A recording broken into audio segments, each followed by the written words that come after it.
Hello, wonderful people. We're here and we're filming the corner for your small group gathering. What an encouraging way to start. I just think Our church is filled with amazing people. That is very true. That is very true. We're very thankful for you. We're glad you'd be at small group and that you would watch this video we're filming. We are excited to continue in our series on the Apostles' Creed. But before we do that, we do have a community update about baptism. We have baptisms coming up. Rachel, you have details on that?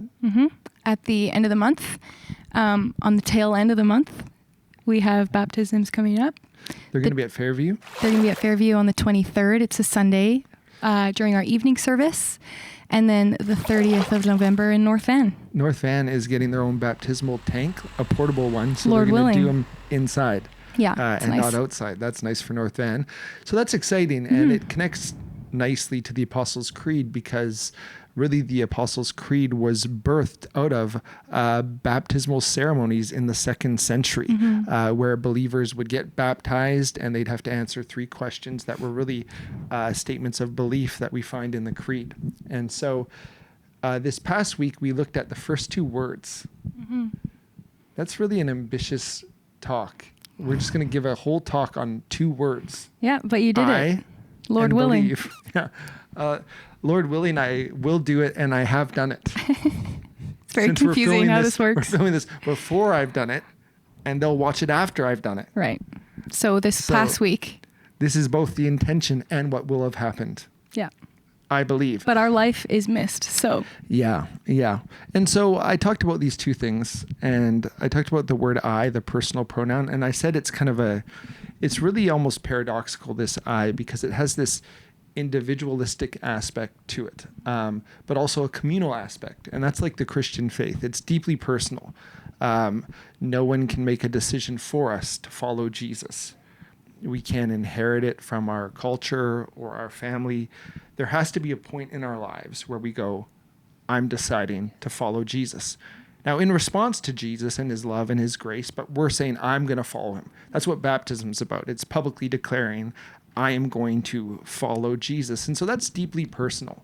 I remember, when did you first become a Christian? When I was a little kid. Then years later, I was baptized in the Okanagan Lake. Oh, yeah. By my mom. Nice. All right. And so did someone lead you in a prayer or something? When I was a kid? Yeah. Yeah. Okay. And then was there a moment as you grew older, you're like, okay, no, I'm really taking ownership of my faith? Yeah. I mean, if you're a follower of Jesus, I think we can all recall the moment where it's like something in your life comes up and you have to act like you follow Jesus or decide really with your life that I'm building my life on him and this truth. Yeah. And so that's a deeply personal decision we all make. I remember I was 20. I was in my room alone and I kind of prayed and surrendered my life to Jesus. So it's individualistic in that sense. But the I, when we recite the creed together, is actually deeply communal. And that is the Christian faith. It's individualistic in that you make a decision, but it's deeply communal. It's the family of God. And so I decided to follow Jesus, but I wouldn't have made it a year or 2 without the family of God, without people to pray for me, instruct me, encourage me, sometimes correct me, hold me when I was hurting. Right. Without the family of God, I would have been lost. And so when we say the I, it's both. It's individual and it's communal, just like the Christian walk. And there's lots of connections to baptism now that I'm thinking about it, because part of being baptized in a church family is being baptized into the family of God, into the community. And so that's one of the joys of being celebrated alongside people who have walked with you and maybe members of your small group and your small group pastor and your church community and family being there to celebrate and welcome you out of the waters of baptism. It's pretty special. Yeah, very true. Then the second word is believe. And really there we're talking about faith. And so on Sunday and in your small groups, there's this passage from the book of Hebrews chapter 11, and we'll get you to read a chunk of that and discuss it. But I said 3 things on faith. something like, faith is directed toward the future. That's based on Hebrews 11, verse 1. Faith responds to God in the present. That our faith is a response to who God is and who God's revealed himself to be. That's through, true throughout Scripture and today. And then the third thing, faith looks like active obedience, that faith is transformational. It's loving trust in God, and it's the type of trust that changes us and leads to action. And the reality is everyone has a faith in someone or something. Everyone has a creed they live by.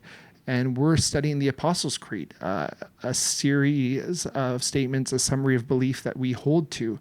And I would say there's not a line in the creed that if we believe it deeply and truly, it won't radically change our lives. Right. And I don't know if you've found that to be the case, but I'm sure you have. Anyways, and so we like me or them. Yeah, it was you, them, all of us. I'm sure we have. Yeah. And so do you have any final words before we throw to the discussion? I would just say you are a part of a small group. That's why you're watching this video. Or probably. And in small group tonight, it would be a cool exercise to almost examine your life and ask the question, hey, if someone were to be watching my life, would they be able to tell that I believe in the Apostles' Creed? Like if someone were to watch my life, would it be clear that I have put my belief in the words of the creed, that I have a father, that I am loved, that I'm saved, that I'm part of a community, that I have an eternal perspective? And so even like, where am I putting my best energy and time and money, and who do I run to when I'm scared, and what brings me comfort and security? It's like your life can tell a story of what you believe and what you put your trust in and dependence in. And so that'd be a cool exercise, and there'll be small group discussion questions to help with that tonight. Yeah, so we're going to throw to you, discussion leaders, and we hope you have a great small group together.